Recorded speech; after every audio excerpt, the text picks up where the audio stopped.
Hello and welcome back to a new video in my Unreal Engine 5 tutorial series about the reverse time power. In this video series we're gonna re-implement the time reversal power of Maxim Caulfield from the game Life is Strange, or at least inspired by this game, to be 100% correct and don't get any trouble there. Alright, so what did we archive last videos? Talking plural here. So first thing that we did, we implemented this train that goes forward. Well, it looks a bit ugly, but it goes forward. It's a nice deterministic simulation, which means at any given point in time we can reverse it because it's deterministic, and we can build the inverse of the function, which basically means just multiplying everything by -1. And as soon as we start reversing the time by pressing Control here, you can see that the train now goes backward, and this at 3 times the speed, because we are reversing the time 3 times the speed than the normal time. If I let go, it continues going forward, it's all deterministic, all fine. But then we started implementing some features that are not deterministic, and no, these 2 buttons are not very rude, they are just normal buttons. And if I go here, we can see we have implemented last time that if we're near a button and we press the interact button E, the button pops in and we pressed it. So now what would happen if I start reversing time? Nothing, because we have not implemented anything here yet.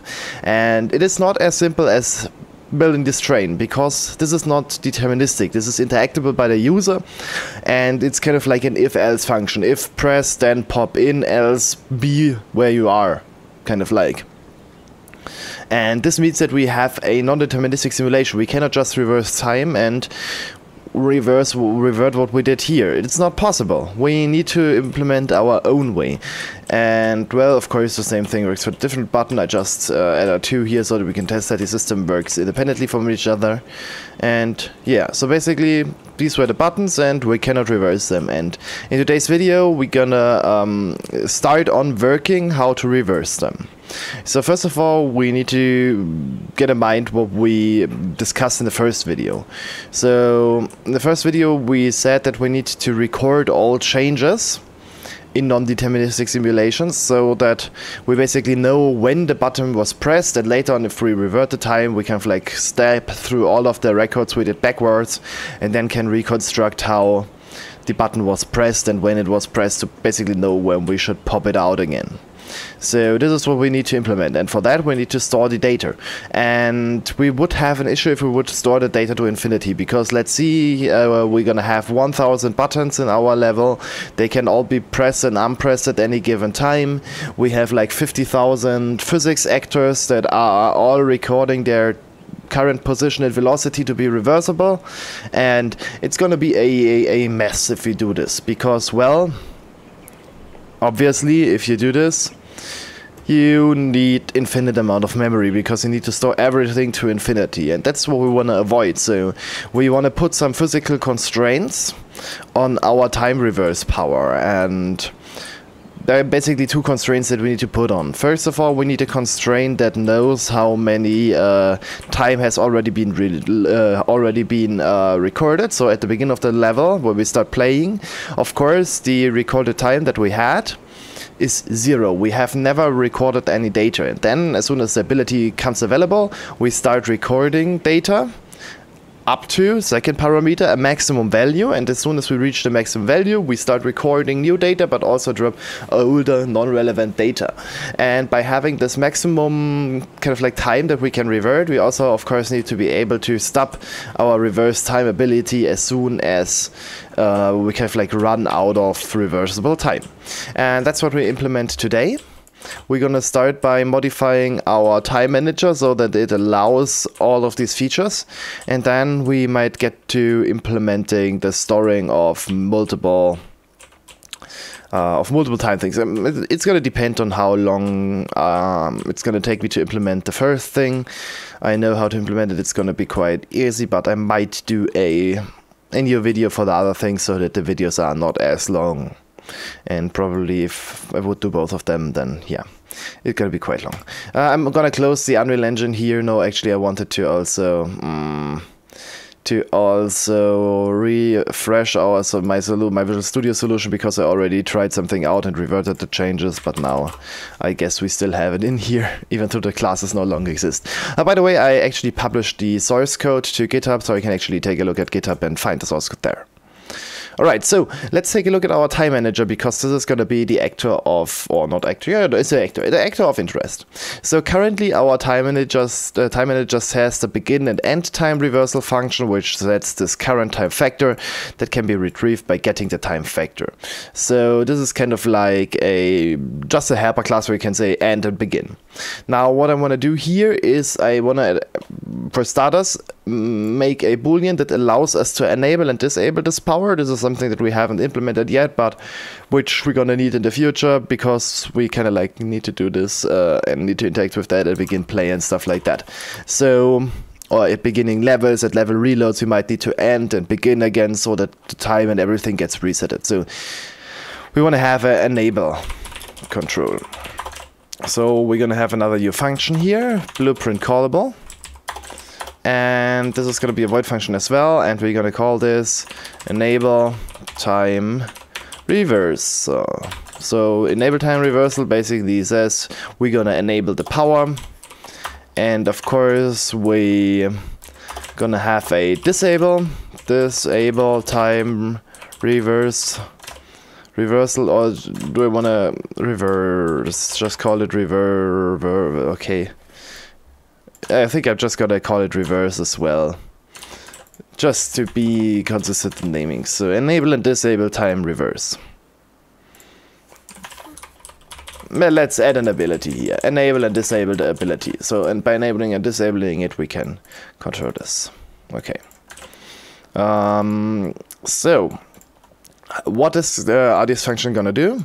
Well, of course, we're gonna have a boolean that indicates if we can do it actually. So what we can do here is we're gonna basically add a new protected property, your property blueprint read only, and we're gonna name it float. Actually, do I wanna? I had these at protected, but I really am not sure if I actually want them to be protected. Yes, maybe. Yeah, let's just keep them protected.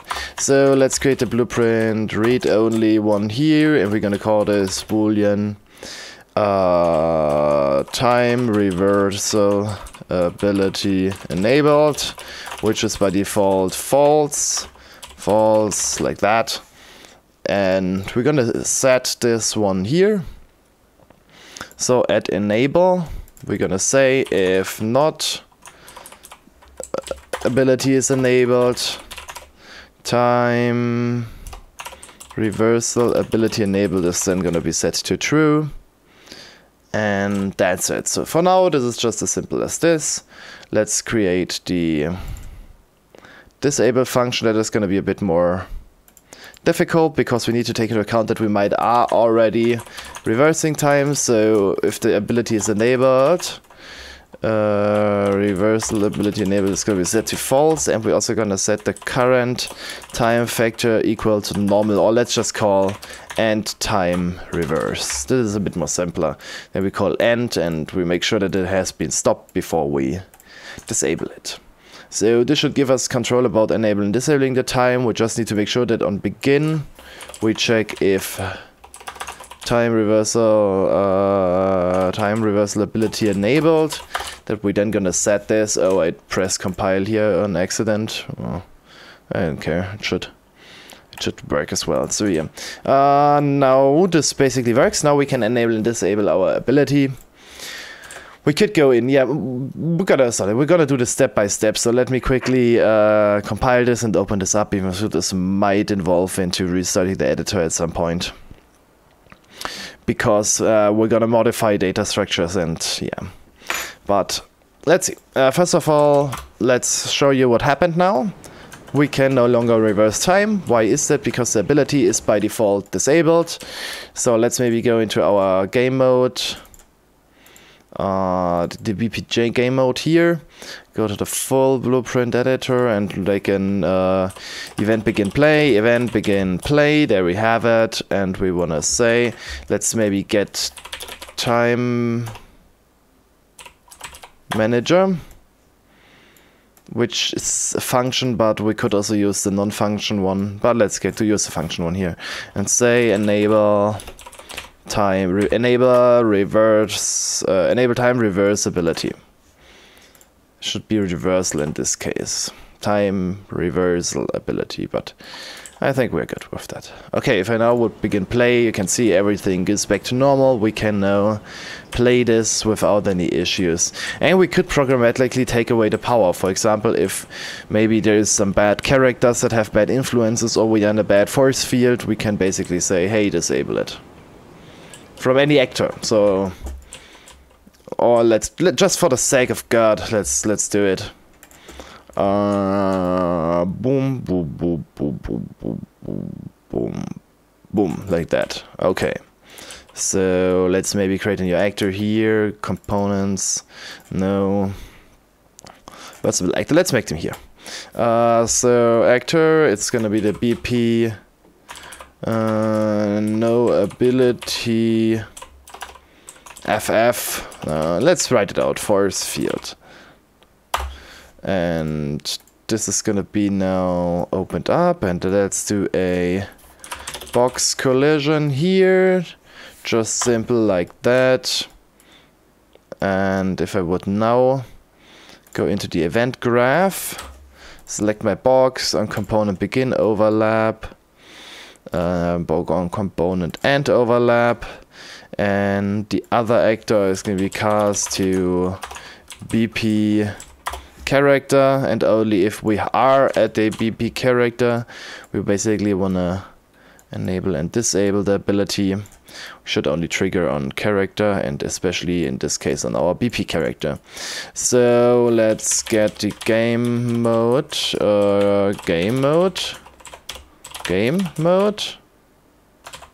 get what?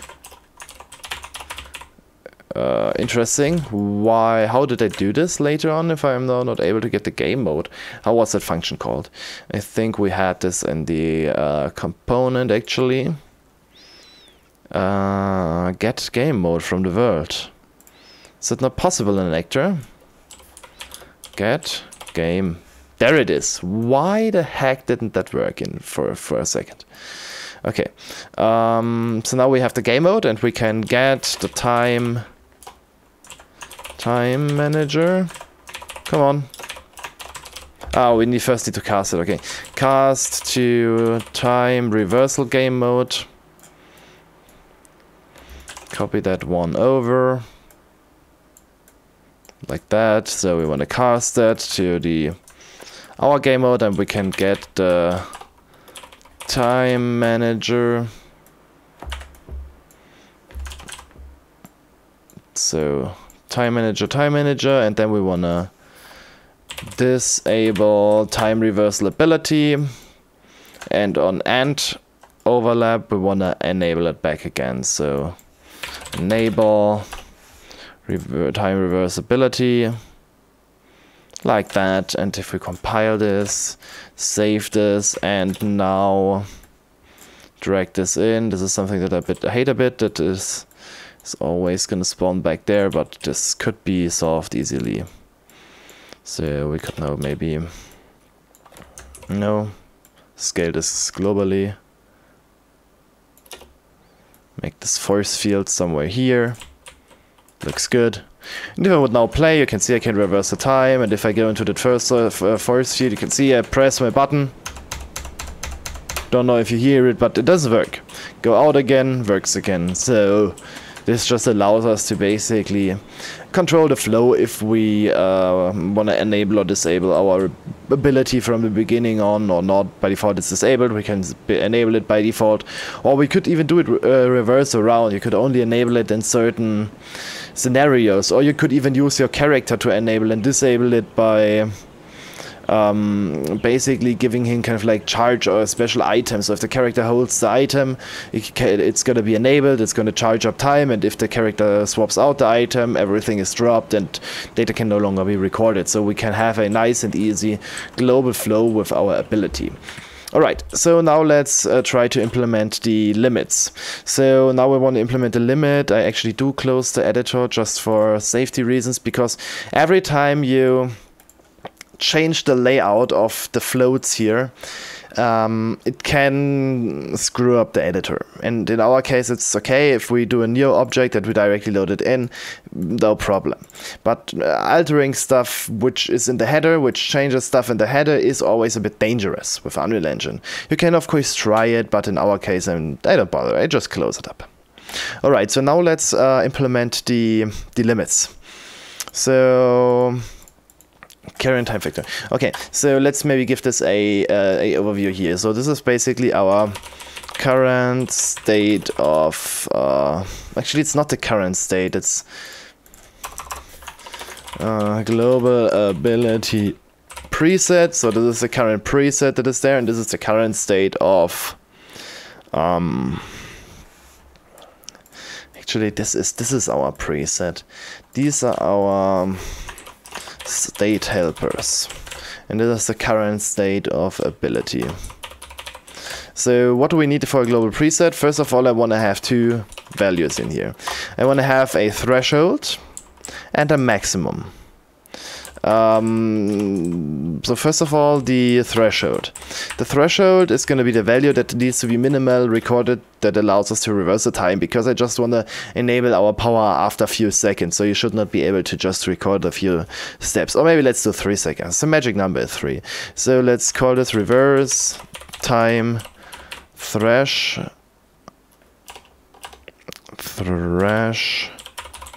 Do you write this like that? I have no idea. Visual Assist would know, probably. This seems ugly wrong. So it's probably not knowing that. Just with a... Okay, yeah. However, so the threshold and the reverse time maximum. Let's put this maximum to maybe 50 seconds for starters. So we now have a threshold and we have a maximum. So a minimum time that we need to have recorded to be able to start, and a maximum time after which we don't record anymore. Now, because we have these two thresholds, basically, so kind of like it's a multi-point system here. We need to, of course, record how many time we had. So we're gonna have a blueprint u property y. Yeah, there we go. Blueprint read-only float current recorded time, and this is going to be starting at 0, and we need to increment this every frame basically. And for that we need to implement the tick function again. So let me get the tick function back in here. So I want to have the tick. And of course, if we want to use tick from now on, which it implemented somewhere where it should never be, it implemented it public. Right, if you want, then implement it public. Then let me refactor this a bit. So actor tick. And if we want to use tick, it's of course already implemented down here. But I want to have it here at the top. And if we want to use tick, we of course need to set this one to true. And now let's implement the tick. So in tick, we basically want to record data. And we only want to record data if the ability is enabled. So if time, how did I call this time? Reversal ability enabled. So only if the ability is enabled, we want to basically record or store recorded time. So how we want to do this? We want to say current recorded time is equal to ST. No, we're not going to use std min-max, even though we should be able to use it. Oh yeah, that is what we are talking. We are looking for math util.h. And mathUtil.h should give us a, where do we want it here? I'm in the wrong implementation here. Should give us our t mathUtil for float. And this should provide us a minimum function. And we want to get the minimum between the maximum, how did I call this? Time. Oh, come on. I hate that I can't remember shit. Reverse time maximum was the name. Reverse time maximum and current recorded time plus delta seconds. So this is gonna clamp that to the current recorded time. So this is basically accumulating until we reach max. So now one important thing, if we end our time reversal, we of course need to do it in a different way. So by disabling the ability, we need to end the time reversal and we need to set the current recorded time back to 0, because disabling the ability should reset the time to 0. Now one important thing, when I am basically loading the time here, it's important to take into account time factors. So in this case we want to multiply the delta seconds by the current time factor, because it's depending on the factor that we are currently using the time. So imagine we're going forward. We're going to take the delta seconds and multiply it by 1. Means plus the delta second. Now if we go backwards, we take the delta seconds and multiply them by the current time factor. And by multiplying this with the current time factor, this means that we are going backwards, and then we are basically not clamping to the min. So maybe can we actually use a min max to also clamp to 0? Min max. Yeah, min max is, that is not the right one that I want to use. Yeah, we're just gonna use minimum. This is good. This can now go to minus, but we might actually want to have this. So if current recorded time smaller equal 0.0, so basically this is gonna accumulate, and if it's smaller equal 0, which should never be that point here, then we want to end the time reversal by calling its function and say it set the current recorded time to 0 to make sure to be clamping that it's 0 instead of clamping it in here. Okay. Oh no, this is not what I wanted. So here basically accumulating time to the current recorded time, going backward or forward depending on what. If we are smaller equal 0, we want to end the time reversal and set the current recorded time to 0. And yeah, that's basically how the ability shall work. Is that everything that we need? I think not. I probably missed something. Yeah, we're gonna get some getters in there later, but let's quickly see if I didn't miss anything here. Current time factor, yeah, current recorded time is 0, but disabling.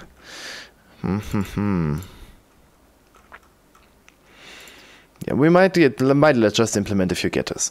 So we want to get the time factors, then I want to have a U function, blueprint callable. Oh yeah, I think I know what we forgot.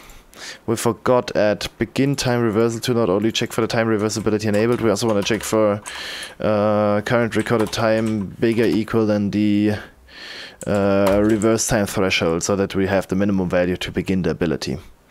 That is what we want to check here as well. So we want to have a uprint, blueprint callable U function, boolean get ability enabled to check if the ability is enabled, or do we want to call for available? Available, because available is a bit more strong and we can check more stuff in here. And then I want to have blueprint callable float get current reverse able time. So we want to check the current time that we can reverse. So helper getters. So get ability available. That is a very important function. We basically want to return that one here. So let's get this. So return that one, and then we can basically check something like that here to begin the time. And then we get the current reversible time. The current reversible time is the current recorded time. And that way should be good. This should give us everything that we need and limit us a bit. So let's try this out if this works. Alright, so let's zoom in and let's see what happens if we hit begin play. So I cannot start the time reversal. Oh yeah, now I can, because I have basically reached the threshold. 1, 2, 3, 4, yeah. But I kind of like, as you can see, if I press, the train goes backward and it stops. Approximately there where we started. So now it should go 1 lap back. Yeah, as you can see, approximately went 1 lap back, because we can never kind of like exceed time. We started it there. If I would now maybe try it when it's up there, it should go, yeah, and it should go maybe again to somewhere here. Yeah, exactly the same thing, because we can only go back the time that we forwarded. And you can also see that moving the time backwards is faster. Let's maybe now keep it a bit rolling. Let's maybe count a bit, like 1, okay, actually let's count when it's up there. 1, 2, 3, 4, 5, 6, 7, 1 lap, 8, 9, 10, 11, 12, 13, 2 laps, 14, 15. So 2.5 laps. Let's see if we can go them approximately back. Shouldn't. Yeah, it's not completely, because I'm not a chronometer, but you can see that it somehow does a job. It does what it shall do. And you can also see that the time is now automatically gonna stop. And it seems like it's working, even though I am not good at counting. And yeah, I think this is a success. We managed to make our ability more constrained. And it still works in our framework, just by altering a bit of code in the time manager. Oh, I think we fall off. And see this beautiful shaped level. We can also fly up. And maybe we want to move our player start into... This is something that I'm really interested in. How does the Unreal Engine handle that? Does it automatically disable or enables the ability? Okay, it disables them, so it does it in the right order. First initiates the... Or... Actually, one thing that we can test here, while I'm in here, I should not be able to revert. If I go out, I should also not be able to revert until... Yeah, maybe a few seconds, and then I should be able to revert the time. So you can see basically that the time resets when I'm in that ability box. Or force field that disables my ability. And I fall off again. Amazing. Alright, so just a few lines of code today in the manager. But these are the key to everything we're going to do in the future. Because in the next video we're going to write a class that is going to record the time. And we're going to integrate this with our reverse time component. And these two together are going to be able to record everything that you might imagine, just by doing the right things. So the idea later on is that you have a blueprint class that is, for example, called bptref. Let's maybe call this binary, and then you would maybe have a class. Let's add another one here, which would be called tref moving, and these classes will basically define how a certain point of time of a specific actor looks like. For example, binary would something be like the button, like true, false, pushed, unpushed. So a binary state, this would kind of like store the binary state and also would provide the functions to basically interpolate between the states. So it would maybe have a function called interpolate, which takes two of these binary states and returns one that is in between of these two, or it would maybe have something like check bigger equal or something like that. And by basically implementing all these functionalities inside one of these states, you can basically in blueprints define how a time point looks and behaves.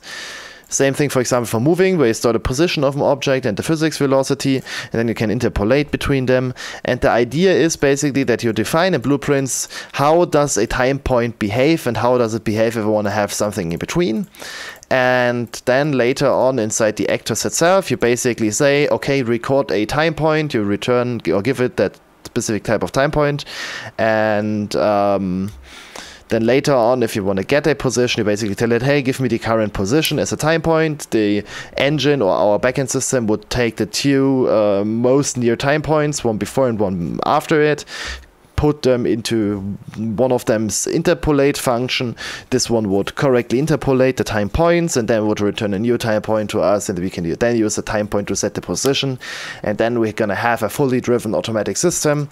But that's all about in the next video. So I'm gonna thank you for watching, and we're gonna see us in the next video. Make sure to like and subscribe to never miss a new video, and to tell me that you like the series.